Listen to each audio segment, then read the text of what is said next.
ഈ റാപ്പേഴ്സിനെ കൊണ്ടുവരാം.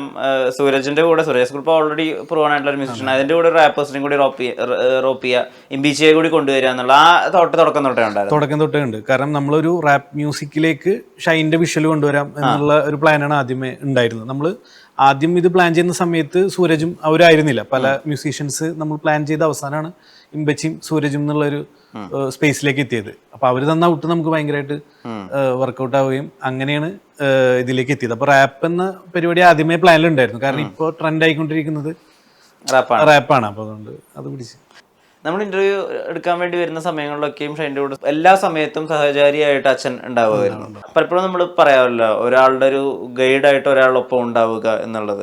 അത് ഷൈന് കുറെ കാലം അച്ഛനെ കിട്ടി, അതൊരു വലിയ ഭാഗ്യമായിട്ട് വേണ്ടേ നമ്മൾ മനസ്സിലാക്കാനെങ്കിൽ. അതെ, തീർച്ചയായിട്ടും. അത് മാത്രമല്ല, ഡാഡി എന്ന് പറഞ്ഞു കഴിഞ്ഞാൽ എനിക്ക് ഡാഡിനെ കൂടുതൽ അടുത്ത് പരിചയപ്പെട്ടപ്പോൾ എനിക്ക് തോന്നിയിട്ടുള്ളത്, ഡാഡി ഷൈൻ്റെ അടുത്ത് മാത്രമല്ല, ഷൈനെ എങ്ങനെ ഡാഡി നോക്കുന്നു അതേപോലെ ബാക്കി എല്ലാ മക്കളുടെ എല്ലാ കാര്യങ്ങളും ഒരേപോലെ നോക്കുന്ന ആളാണ് ഡാഡി. അതായത് ഇപ്പോൾ വിദേശത്തുള്ള മക്കളുടെ അവർക്ക് ആവശ്യമുള്ള കാര്യങ്ങളെല്ലാം എല്ലാം ഒരേ സമയം കൃത്യമായിട്ട് നോക്കിയിരുന്ന ഒരാളാണ് ഡാഡി.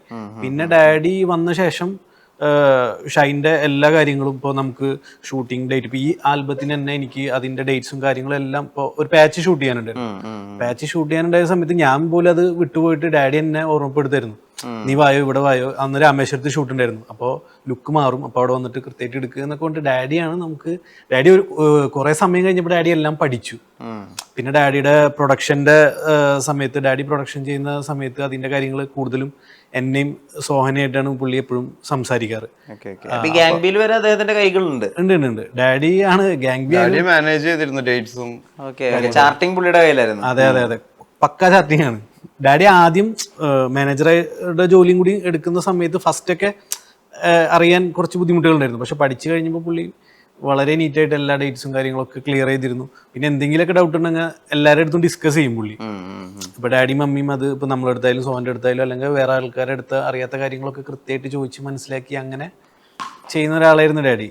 ഇപ്പൊ എന്തൊക്കെ പുറമേ ഉള്ള കംപ്ലൈൻറ്റ്സ് അല്ലെങ്കിൽ പുറമേ ഉള്ള ഈ മീഡിയയുടെ ആരോപണങ്ങൾ അല്ലെങ്കിൽ കൃത്യമായിട്ടൊരു ധാരണയില്ലാതെ പലപ്പോഴും ഷൈൻ്റെ മേലെ കെട്ടി ആരോപിച്ചിരുന്ന ഇന്റർവ്യൂവിൽ കാണുന്നതിന്റെ ഒരു പ്രതിഫലനമായിരിക്കും സെറ്റിലും എന്നുള്ളത് നമുക്ക് കൃത്യമായിട്ട് അറിയാം, അല്ലെങ്കിൽ ഇദ്ദേഹവുമായി ചേർന്ന് പ്രവർത്തിച്ചവർക്ക് എല്ലാവർക്കും അറിയാം. സെറ്റിൽ 100% പ്രൊഫഷണൽ ആയിട്ടുള്ള ഒരു ഷൈനെ കാണാൻ പറ്റും. ഈ ഇന്റർവ്യൂകളിൽ ഈ ഇളകിയാടലൊക്കെ കാണുന്ന സമയത്ത് അഖിലിന് ഇത് പേഴ്സണലി തോന്നിയിരുന്നോ, ഈ മനുഷ്യനെ കുറച്ചും കൂടി നന്നായിട്ട് പോർട്രേ ചെയ്യാൻ ഈ മനുഷ്യനെ ശ്രമിച്ചിരുന്നെങ്കിൽ കുറച്ചുകൂടി കാര്യങ്ങൾ എളുപ്പമായിരുന്നെന്ന്? തീർച്ചയായിട്ടും. നമുക്ക് ആ ഇന്റർവ്യൂ ആദ്യം നമുക്ക് ഒരുപാട് ആളുകൾ എൻജോയ് ചെയ്തിരുന്നു, ഭയങ്കര വൈറലായിരുന്നല്ലോ. ആ സമയത്തൊക്കെ നമുക്കുള്ളിലൊരു വിഷമം ഉണ്ടായിരുന്നു. കാരണം ഇതല്ല ഷൈൻ എന്നുള്ളത് നമുക്കറിയാം. അപ്പൊ അതുകൊണ്ട് തന്നെ ഷൈൻ ആ രീതിയിൽ ആളുകൾ എൻജോയ് ചെയ്യുന്നത് എനിക്ക് ഒരു കാലത്തും ഇഷ്ടമായിരുന്നില്ല. പിന്നെ പുള്ളി ഇപ്പൊ തിരിച്ചു വന്ന ശേഷം പുള്ളി നമ്മൾ ഭയങ്കര ഹാപ്പിയാണ്, പഴയ ഷൈനെ തിരിച്ചു കിട്ടിയെന്ന്. കാരണം നമ്മളൊക്കെ കാണുന്ന പരിചയപ്പെടുന്ന സമയത്ത് അങ്ങനെയുള്ള ഒരു ഷൈൻ ആയിരുന്നില്ല. പിന്നെ ഈ ഇൻസ്റ്റാഗ്രാം റീലുകളിലൊക്കെ ആഘോഷിക്കുന്ന അത് നമുക്ക് ഒട്ടും ഇഷ്ടമുണ്ടായിരുന്നില്ല. ഓക്കെ. ഷൈൻ തെരഞ്ഞെടുത്തിട്ടുള്ള സിനിമകളുണ്ട്. അദ്ദേഹത്തിന് ഒരു തിരിച്ചുവരവിൽ അദ്ദേഹം ചൂസ് ചെയ്തിട്ടുള്ള ഒരു രീതിയുണ്ട്. അതായത് വെറുപ്പിക്കുന്ന കഥാപാത്രങ്ങൾ എനിക്ക് കിട്ടുമല്ലോ, അത് ഇനി ആർക്കും പോവില്ലല്ലോ, കാരണം ആളുകൾ ഓൾറെഡി എന്നെ വെറുത്ത് കഴിഞ്ഞിരിക്കുന്നു എന്നുള്ളത്. ഇനി അങ്ങോട്ടേക്കുള്ള തെരഞ്ഞെടുപ്പിൽ ഒരു ഫ്രണ്ട് എന്നുള്ള രീതിയിൽ അല്ലെങ്കിൽ ഒരു അദ്ദേഹവുമായി ചേർന്ന് നിൽക്കുന്ന സിനിമാ പ്രവർത്തകൻ എന്നുള്ള രീതിയിൽ അദ്ദേഹം ഏത് തരത്തിലുള്ള വേഷങ്ങൾ, ഈ പറഞ്ഞ പൂർണ്ണമായി ഇളകിയാടൽ വേഷങ്ങൾ ചെയ്യണമെന്നാണോ, ഇനിയും അൺഎക്സ്പ്ലോർഡ് ആയിട്ടുള്ള ഒരു സോൺ ഷൈനിലുണ്ടെന്നാണോ അഖിൽ വിചാരിക്കുന്നത്? ഷൈൻ എല്ലാ തരത്തിലുള്ള കഥാപാത്രങ്ങൾ ചെയ്യണം എന്നുള്ളതാണ് എൻ്റെ ആഗ്രഹം. അതായത് ഇപ്പോൾ പുള്ളി തല്ലുമാല, ഭീഷ്മപുരം അതുവരെയുള്ള സിനിമകൾ പുള്ളി ചെയ്ത് നിർത്തി. പിന്നെ അവിടുന്ന് ഇങ്ങോട്ട് ഒരു 2-3 വർഷം ഉണ്ടായത് മാറ്റി നിർത്തി കഴിഞ്ഞാൽ തല്ലുമാലയ്ക്ക് ശേഷമുള്ള ഒരു തുടർച്ച ഇനി ഉണ്ടാവുമെന്നാണ് ഞാൻ പ്രതീക്ഷിക്കുന്നത്. എല്ലാതരം സംവിധായകർ, ഡിഫറെൻ്റ് ആയിട്ടുള്ള ക്യാരക്ടേഴ്സ് എല്ലാം പുള്ളിക്ക് ചെയ്യാൻ പറ്റും. അത്തരം സിനിമകൾ ഇപ്പോൾ വരുന്നുണ്ട്. എനിക്ക് തോന്നുന്നു മലയാളത്തിൽ തന്നെ ഉള്ള ആക്ടേഴ്സിൽ ഏറ്റവും നല്ലൊരു ലൈനപ്പാണ് പുള്ളിക്ക് ഇപ്പോൾ വന്നുകൊണ്ടിരിക്കുന്നത്. അതൊക്കെ ഇങ്ങനെ സ്റ്റെപ്പ് ബൈ സ്റ്റെപ്പ് ആയിട്ട് അനൗൺസ് ചെയ്യും. ഒരു പ്ലാൻ ബി. അതെ, ഒരു പ്ലാൻ ബി ആയിട്ട്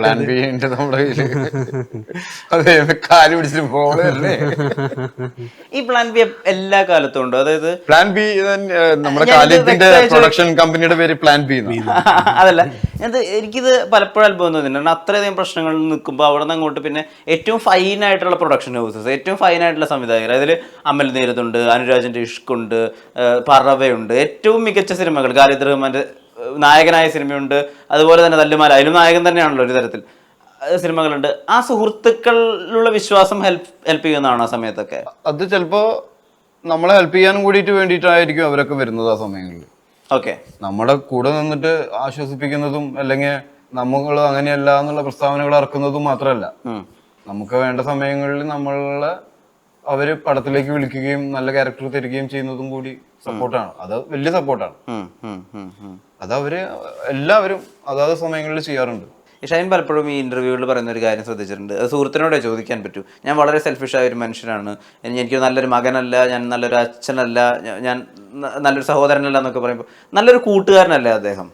തീർച്ചയായിട്ടും പുള്ളി നല്ലൊരു കൂട്ടുകാരനുമാണ്, നല്ലൊരു മകനുമാണ്, നല്ലൊരു സഹോദരനൊക്കെയാണ്. പക്ഷെ പുള്ളിയുടെ പോയിന്റില് അതൊന്നും അങ്ങനെയല്ല. അതിലും നല്ല ആളുകളെ ഞാൻ കാണാറുണ്ട്. ആ ഒരു തോട്ടിൽ നിന്നായിരിക്കും ചിലപ്പോൾ അങ്ങനെ കമ്പയർ ചെയ്യുമ്പോഴായിരിക്കും. കാരണം ഞാൻ വിവാഹ ജീവിതത്തിൽ ഫെയിലിയർ ആണ്. അച്ഛനും അമ്മേനും സമാധാനത്തിൽ വളരെയധികം അസമാധാനത്തിൽ നയിച്ചിട്ടുള്ളത്. അനിയൻ അതുകൊണ്ട് ബുദ്ധിമുട്ടുണ്ടായിട്ടുണ്ട്, അനിയത്തിമാർക്കുണ്ടായിട്ടുണ്ട്, സുഹൃത്തുക്കളൊക്കെ കുരിശിൽ കയറിയിട്ടുണ്ട്. മനസ്സിലായ യാതൊരു ഇപ്പൊ ഞാനുമായി അസോസിയേറ്റ് ചെയ്യുന്ന പടങ്ങൾക്ക് അതിന്റെ ബുദ്ധിമുട്ടുണ്ട്. അതിന്റെ ആക്ടേഴ്സിനും അതിന്റെ ടെക്നീഷ്യൻസിന് അങ്ങനെ ഒരുപാട് ബുദ്ധിമുട്ടുകൾ ഉണ്ടാവുന്നുണ്ട് ഞാൻ കാരണം. അപ്പോ എപ്പോഴും അത് ഞാൻ പെർഫെക്റ്റ് അല്ല, ഞാൻ നല്ലതല്ല എപ്പോഴും. അതുകൊണ്ടാണ് ഞാൻ അങ്ങനെ പറയുന്നത്. സെൽഫ് ലവ് വേണ്ടേ ഷൈൻ? സെൽഫ് ലവ് ഉള്ളത് കൊണ്ടാണ് ഞാൻ അത് പറയുന്നത്. സെൽഫ് ലവ് കാരണം ഫൈൻ ആവാൻ വേണ്ടിയിട്ട് നമ്മൾ ആദ്യം സ്നേഹിച്ചേ പറ്റൂ. നമ്മളെ എന്താണ് നമ്മുടെ പ്രശ്നം, നമ്മൾ പ്രശ്നമാണെന്ന് തിരിച്ചറിയണം. എന്നാലേ നമുക്ക് അതിനെ പരിഹരിക്കാൻ പറ്റുള്ളൂ. ഡോക്ടർക്കല്ലേ രോഗിയെ കൊണ്ട് ആവശ്യം, രോഗിക്ക് ഡോക്ടറെ കൊണ്ട് ആവശ്യം. അപ്പൊ ഡോക്ടർ ആവണമെങ്കിൽ രോഗം ഉണ്ടാവണം. രോഗം ഉണ്ടെങ്കിലാണ് ഡോക്ടർക്കും കാര്യമുള്ളൂ, ഡോക്ടറും ഉണ്ടാവുന്നുള്ളൂ. അതേപോലെ നമുക്ക് നല്ലതാവണമെങ്കിൽ നമ്മളിൽ മോശം നമുക്ക് കണ്ടെത്തണം, നമ്മൾ മോശമാണെന്ന് മനസ്സിലാക്കണം. എന്നാലേ നമുക്ക് ഫൈൻ ആവാൻ പറ്റുള്ളൂ. സ്വയം വിമർശനം. നമ്മള് നല്ലതാണെന്ന് വിചാരിച്ചു കഴിഞ്ഞാൽ നമുക്ക് നല്ലതായിട്ട് ഇരിക്കാൻ പറ്റൂ. അതിന് മുകളിലേക്ക് കടക്കാൻ പറ്റില്ല. നമുക്ക് അതും പൊളിച്ച് പുറത്തേക്ക് വരണം, മുന്നോട്ട് വരണം. മനസ്സിലായ? നമ്മൾ ഒരു കംഫർട്ട് സോൺ ഉണ്ടാക്കി നമ്മൾ കംഫർട്ട് സ്പേസിൽ ഇരുന്നുകൊണ്ട് കഴിഞ്ഞാൽ നമുക്ക് തീരെ ചേഞ്ച് ചെയ്യാൻ പറ്റില്ല.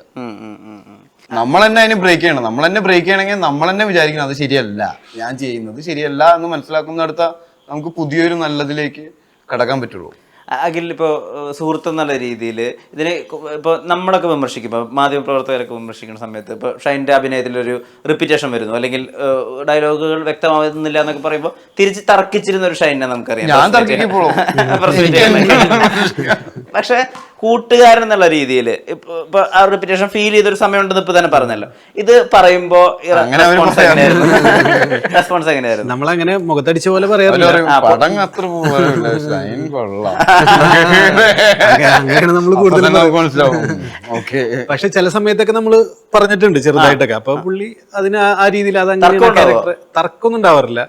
പിന്നെ നമുക്ക് ആ സിറ്റുവേഷൻ ചില രീതിയിലൊക്കെ അറിയാവുന്നതുകൊണ്ട് നമ്മൾ ഓവറായിട്ട് അങ്ങനെ പറയാറില്ല. എന്നാലും അത് ശരിയാക്കേണ്ടതാണെന്നുള്ളത് എപ്പോഴും തോന്നാറുണ്ട്.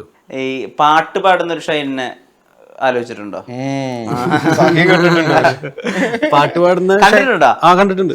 ഷൈൻ എപ്പോഴും പാട്ട് പാടുന്ന ഒരാളാണ്. ഒരു പാട്ട് പാടാൻ ഒരു 30 പാട്ടെങ്കിലും ഞാൻ പാടും. നമ്മൾ വണ്ടിയിലൊക്കെ പോകുമ്പോ പുള്ളി പാട്ടൊക്കെ പാടും. പാട്ടൊക്കെ പാടാറുണ്ട്. പുള്ളി സിനിമയിലും പാടിയിട്ടുണ്ട്. കേട്ടിട്ടുണ്ടാവില്ല? ഞാൻ കേട്ടിട്ടില്ല. റിലീസ് ആയിട്ടില്ല പടം.